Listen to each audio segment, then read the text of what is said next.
స్వామీజీ అయితే ఇక్కడ అమ్మవారు వెలువడం గానీ, పుణ్యక్షేత్రం కావడం గానీ అందరికీ సంతోషకరమైన విషయమే. అయితే హ్మ్. ఇది భక్తుల తాకిడి ఎక్కువవుతుంది రోజు రోజుకు. హ్మ్.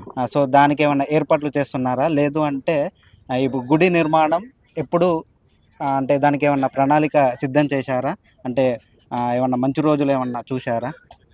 అయితే మనకు ప్రస్తుతం అమ్మవారిని విగ్రహాన్ని తీసినటువంటి రోజునే వెంటనే ఇక్కడ మాకు కమిటీ ఉంది. విజయదుర్గ సేవా సమితి అని 16 ఓకే. సంవత్సరాల నుంచి మేము అమ్మవారి నవరాత్రులు ఘనంగా జరుపుతాం ములకల్లో. ఓకే. కాబట్టి మా గ్రామంలో ఈ అమ్మవారు వెళ్ళడం, అది దుర్గామాత కావడం మా అందరి అదృష్టం కాదు, యావత్ భారతదేశంలో ఉన్నటువంటి నా హిందూ బంధువులందరూ అదృష్టంగా భావిస్తున్నాను. ఖచ్చితంగా. ఎందుకంటే ఎక్కడ ఉన్న తల్లి మాకు అయ్యో ఈ తల్లే ఆ తల్లే గొప్పదనేటువంటి అవునవును. భావనలు ఏం లేవండి.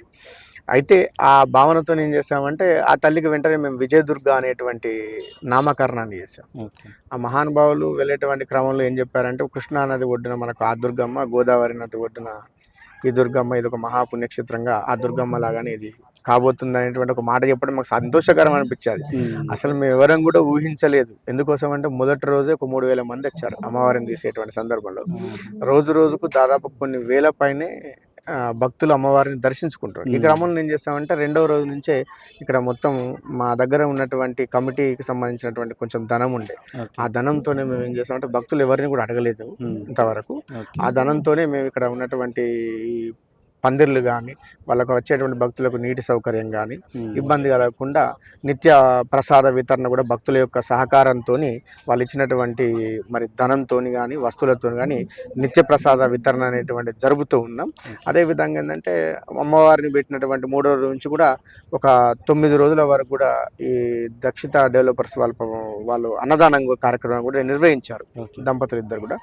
ఆ తర్వాత కూడా మిగతా వాళ్ళు కూడా చాలా మంది వస్తూ అన్నదాన కార్యక్రమాలను నిర్వహిస్తున్నారు.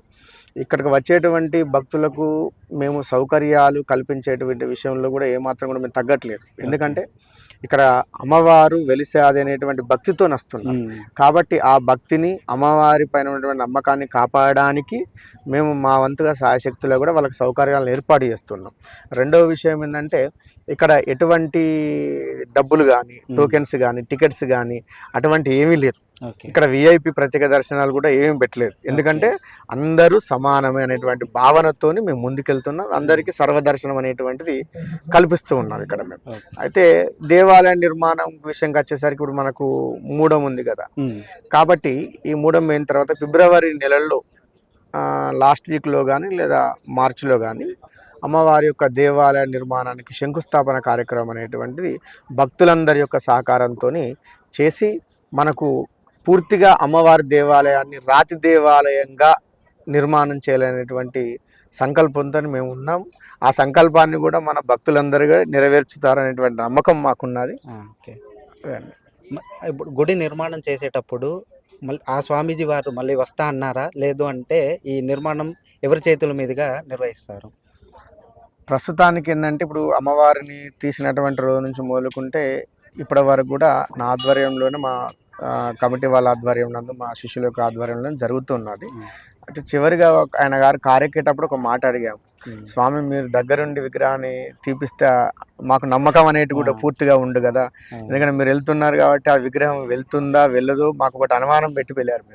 అంటే లేదంటే నేను దేవాలయం పూర్తయిన తర్వాత, ఇది మహాపుణ్యక్షేత్రంగా అయిన తర్వాత నేను అప్పుడు వచ్చి నేనే దర్శనం చేసుకుంటానని చెప్పేసి ఆయన గారు చెప్పడం జరిగింది. ఆయన గారి యొక్క అడ్రస్ కోసం కూడా, ఫోన్ నెంబర్ కోసం కూడా మేము వెతుకుతున్నాం.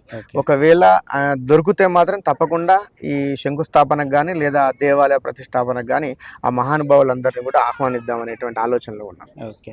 అయితే దేవతలు వెలిసేటప్పుడు స్వయంగా వారే వెలుస్తారు కానీ ఇలాంటి వాళ్ళు చెప్తే అంటే ఇదేదో పెట్టినట్టు వాళ్ళు స్వయంగా ఇక్కడికే వచ్చి తీశారని కొంతమంది అలిగేషన్ చేస్తున్నారు బయట. దాని గురించి మీరేమంటారు? ఇప్పుడు స్వయంభూ అనేటువంటిది ఏంటంటే కొన్ని ప్రకృతి పరంగా ఏర్పడినటువంటి వృక్షాలకు కానీ రాతులకు కానీ అనేటువంటి కొన్ని శిల్పాలు కూడా ఉంటాయి. దాంట్లో అభ్యంతరం ఏం లేదు అడిగినటువంటి ప్రశ్నకు. కానీ ఇక్కడ ఏంటంటే మనం ఏదో భూమిని తవ్వుతున్నప్పుడు కానీ లేదా పొలం పనులు చేసేటప్పుడు కానీ ఏదన్నా ఇల్లు కట్టుకునేటప్పుడు అక్కడ పూర్వకాలం గిట్ట ఏమైనా దేవాలయాలు ఉండడం కానీ అటువంటి సందర్భంలో వెళ్ళినటువంటి విగ్రహాలను మామూలుగా తీసేసి ప్రతిష్టాపన కార్యక్రమం అనేటువంటిది చేస్తూ చాలా మంది దానికి స్వయంభూ అని పెడుతుంటారు. మేము దీనికి స్వయంభూ అని పెట్టడానికి గల కారణం ఏంటంటే, మహానుభావులు ఆ యోగులు సన్యాసులు వచ్చి వారే స్వయంగా ఇక్కడ అమ్మవారు వెలిశారు అని చెప్పడం చేతనే ఆ తల్లికి మేము స్వయంభూ అనేటువంటి నామకరణం చేసామే తప్ప ఇక్కడ అయ్యో ఆ తల్లి విగ్రహం మేమేదో కావాల్చుకొని తవ్వి తీసినటువంటి విగ్రహం కాదు. ఎందుకంటే ఆ అవసరాలు కూడా ఇక్కడ ఎవరికి కూడా లేవు. ఎందుకోసం అంటే ఇది ప్రైవేట్ స్థలం ఒకటి. రెండవది ఏంటంటే ఆ స్థల యజమాని గారితో కూడా మేము చెప్పాము, ఏమండి మీరు ఇక్కడ విగ్రహం వెళ్ళాలి కదా, స్థలాన్ని మీరు ఊరికే ఇవ్వాల్సినటువంటి అవసరం కూడా మాకు లేదండి, మీరు ఇస్తేనేమో దాతగా ఉండండి, శాశ్వత దాతగా, దానికి మాకు అభ్యంతరం లేదు. ఒకవేళ లేకపోతే మీరు ఎంతైతే మీరు కోరుకుంటారో ధనాన్ని, ఆ ధనాన్ని మేము మీకు ఇచ్చేనా సరే ఈ స్థలాన్ని మేము తీసుకుంటాం అనేటువంటి ఆలోచనతో ఉన్నాం. ఇక ఎప్పటి విగ్రహం, ఏ కాలం నాటి విగ్రహం, ఇది ఎట్లా వచ్చేది అనేటువంటిది అది దైవ సంకల్పమే తప్ప మనం మానవ మాత్రం అది, ఎందుకంటే అమ్మవారు వెలిసేది కాబట్టి ఆ తల్లిని మనం వక్రీకరించి మాట్లాడడం కానీ అనుమానించి మాట్లాడేటువంటి అంత స్తోమత కానీ అర్హత కానీ మానవులైనటువంటి మనకు లేదు. అలా మాట్లాడడం అనేటువంటి కూడా భావ్యం కాదు. అయితే ఇప్పుడు గుడి నిర్మాణం చేసేటప్పుడు కానీ లేదు అంటే భక్తులు అంటే రాను రోజులలో తాకిడి ఎక్కువ అవుతుంది, అంటే భక్తులు వచ్చే సందర్భాలు ఎక్కువ ఉన్నాయి. సో మరి దీన్ని ఎక్స్టెండ్ అంటే ఇంకా వెనుక ఉన్నటువంటి జాగాలు కానీ అవి తీసుకునే ప్రయత్నం ఏమన్నా చేస్తున్నారా, అంటే వారితో మాట్లాడే ప్రయత్నం? వాస్తవికంగా ఏంటంటే ఇప్పుడు మనకు ఆగమ శాస్త్ర ప్రకారం దేవాలయం అనేటువంటిది నిర్మాణం చేసేటప్పుడు ఆ దేవాలయానికి పక్కన ఒక 100 మీటర్ల దూరంలో ఎటువంటి నివాసాలు కానీ కానీ ఉండకూడదు అంటారు. అంటే కొన్ని దేవాలయాలు కొన్ని ఆగమశాస్త్ర ప్రకారం రూల్స్ ఉన్నాయి. కానీ ఇక్కడ ఏంటంటే అమ్మవారి శక్తి దేవాలయం కాబట్టి అమ్మవారికి సంబంధించినటువంటి పక్కన స్థలం కానీ వెనకాల స్థలం కానీ ముందు స్థలంలో కానీ వాస్తు ప్రకారంగా ఆగమశాస్త్ర ప్రకారం కూడా వాళ్ళ నివాస యోగ్యమైనటువంటి కావు అక్కడ. అది ఎవరినైనా ఏ పండితులైనా చెప్తారు వాళ్ళు, కొంత పరిమాణం వరకు మనకు నివాసం ఉండద్దు అని చెప్పేసి. కాబట్టి ఏంటంటే అట్లా కూడా మేము ఈ స్థలాన్ని ఏం చేస్తున్నామంటే ఆ యజమానుల వాళ్ళతో కూడా మాట్లాడుతున్నాం మేము, అయ్యా మీరు కూడా మాకేం దానంగా ఇవ్వాల్సిన అవసరం ఏం లేదు, ఎందుకంటే అందరు భక్తుల సహకారంతో వచ్చినటువంటి దాంతో స్థలాన్ని కూడా కొందాం అనుకుంటాం. లేదు వాళ్ళకు ప్రేమతో అమ్మవారి పైన భక్తితోని మేము కూడా మా స్థలాన్ని దేవాలయానికి ఇద్దాము అని అంటే మాత్రం ఖచ్చితంగా ఇప్పుడు ఉన్నటువంటి స్థలం ఒక 5 గుంటల స్థలం మాత్రమే ఉన్నది. మీరు అన్నట్టు ఏంటంటే వేలాది మంది భక్తులు వస్తున్నారు. ఇప్పుడు చూడండి, దాదాపు ఇప్పటి వరకు అయితే 1,60,000 పైన ఇప్పటి వరకు అమ్మవారిని దర్శించుకున్నారు.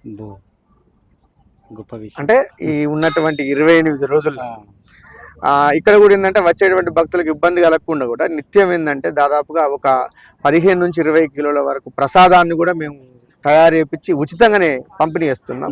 ఈ ప్రసాద పంపిణీ కూడా భవిష్యత్తులో కూడా ఏంటంటే ఉచిత పంపిణీ విధానంలో వెళ్దామని అనుకుంటాం. కాబట్టి ఇవన్నింటి అవసరాలకు ఈ స్థలం సరిపోదు ఖచ్చితంగా. కాబట్టి ఏంటంటే పక్క ఉన్నటువంటి స్థలం కానీ వెనకాల ఉన్నటువంటి స్థలం కానీ ఆ యజమానులతో వాళ్ళతో మాట్లాడి వాళ్ళు ఒప్పుకుంటే ఖచ్చితంగా స్థలాన్ని తీసుకొని అమ్మవారి దేవాలయాన్ని మహావైభవంగా నిర్మిద్దామని చెప్పేసి ఆలోచన ఉంది. అయితే గురువు గారు ఇలాంటి గుడి కట్టేటప్పుడు కానీ లేదు అంటే మనం ఇంకేదన్నా పని చేసేటప్పుడు కానీ ఖచ్చితంగా గవర్నమెంట్ సహాయం కానీ కోరుతూ ఉంటాము. సో మీరు ఏమైనా ప్రయత్నం చేశారా అలాంటిది? అంటే ఇప్పటి వరకు మేము ఆ ప్రయత్నం అనేటువంటిది ఏం చేయలేదండి. ఎందుకంటే పెట్టిండే ఇప్పుడు విత్తు అది అమ్మవారి ప్రసాదించేది. అది కాస్త ఏంటంటే మొలకెత్తి కొంచెం చెట్టుగా ఉండి దాని రక్షణ కల్పించేంత వరకు మహావృక్షం అయిన తర్వాత అది అందరికీ ఎందుతుంది అనేటువంటిది ఒకటి మీకు తెలుసు నానుడి. కాబట్టి ఇక్కడ ఏంటంటే ఇప్పుడు మాకు ఇది స్థలం ఏంటి నిర్ణయము, పక్కన స్థలం ఏంటి నిర్ణయము, దేవాలయాన్ని ఎలా ముందుకు తీసుకెళ్లేటువంటి ఆలోచనతో ఇప్పుడుకున్నాం. అయితే పూర్తి స్థలం మేము ఆలోచన చేసుకోలేకపోతాం, ఎందుకంటే రోజు కొన్ని వేలాది మంది భక్తులు వచ్చేసరికి వాళ్ళ ఏర్పాటు చూడమే మాకు సరిపోతుంది ఉన్నటువంటి మా కమిటీ సభ్యులకు కానీ మా గ్రామస్తులకు కానీ ఇబ్బందిగా మారుతుంది.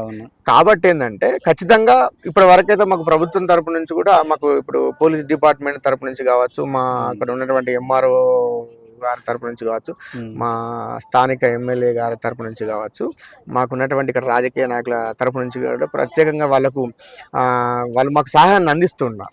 వాళ్ళ అందుబాటులో ఒకవేళ ఉన్నా లేకున్నా కూడా వాళ్ళ తరపున వాళ్ళకు మాకు సహాయాలు అందిస్తూ ఉన్నారు. భవిష్యత్తులో కూడా ఏంటంటే ఈ దేవాలయం అనేటువంటిది అధికంగా అభివృద్ధి చెందినప్పుడు అప్పుడు మేము ఆలోచన అనేటువంటి చేస్తాం. ఖచ్చితంగా ప్రభుత్వాన్ని సహాయాన్ని కోరుతాం, ఎప్పుడు కోరుతూ ఉంటాం ప్రభుత్వాన్ని, ఎందుకంటే ప్రభుత్వాన్ని కాదని మనం ఏం చేయలేము కూడా, ఎందుకంటే వాళ్ళ సహాయ సహకారం ఉంటేనే అమ్మవారు అనేటువంటి దేవాలయం అభివృద్ధి చెందుతుంది.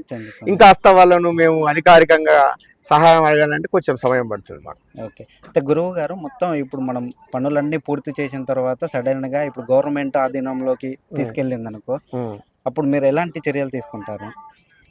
అంటే మేము ఆల్రెడీ ఏంటంటే దీన్ని విజయదుర్గ దేవాలయ ట్రస్ట్ అని చెప్పేసి స్వయంభూ విజయదుర్గ దేవాలయ ట్రస్ట్ మేము చేయించామండి. ఓకే.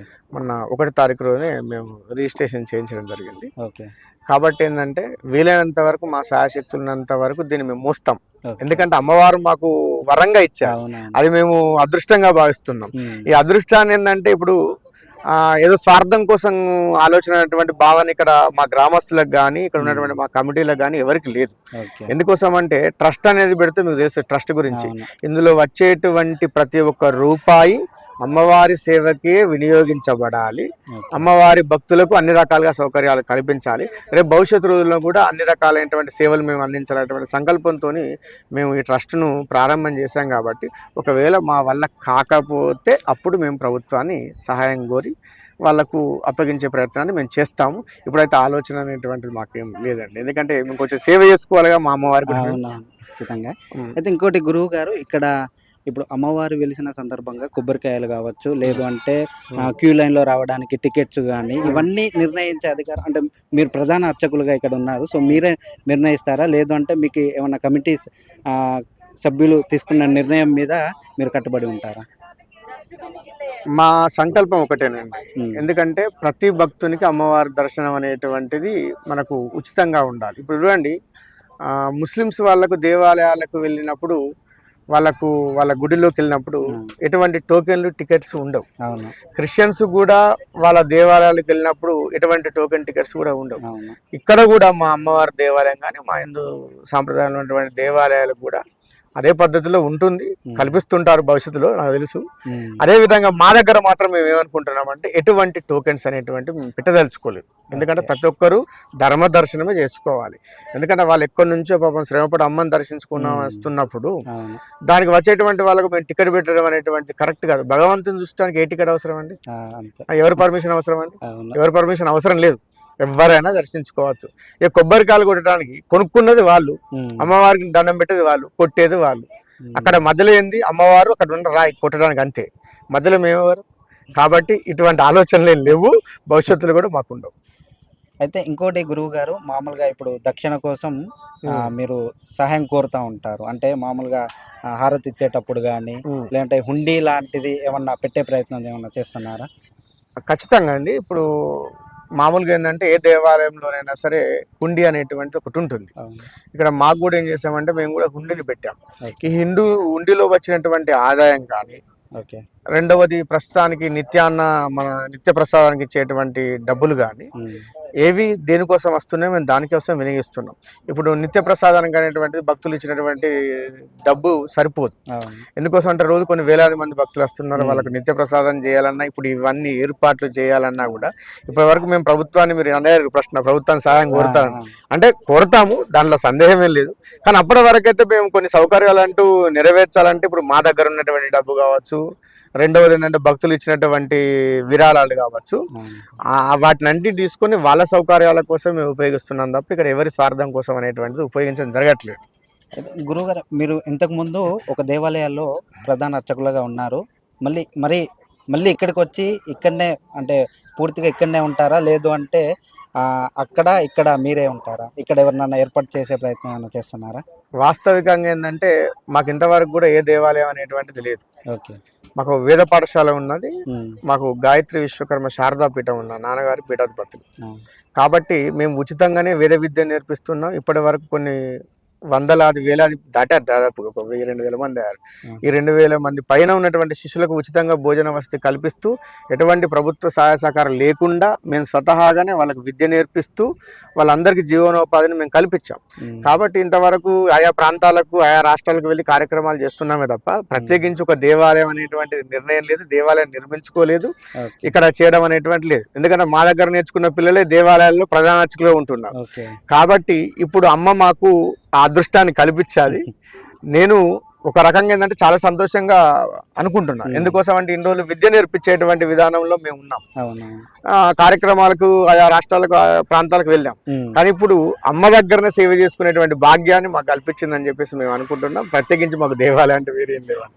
అయితే ఇంకొకటి, ఇప్పుడు మీ శిష్యులు ఎవరైతే ఉంటారో వాళ్ళకు ఏమన్నా పారితోషికం అంటే మామూలుగా నెలకు జీతం కానీ, లేదు అంటే ఎందుకంటే ఉచిత సేవ చేయడానికి కొంచెం సమయం కేటాయించవచ్చు, కానీ రోజు మొత్తం కేటాయించాలంటే కొన్ని సమస్యలు ఉంటాయి. సో దాని గురించి ఏమన్నా ఆలోచన చేశారా?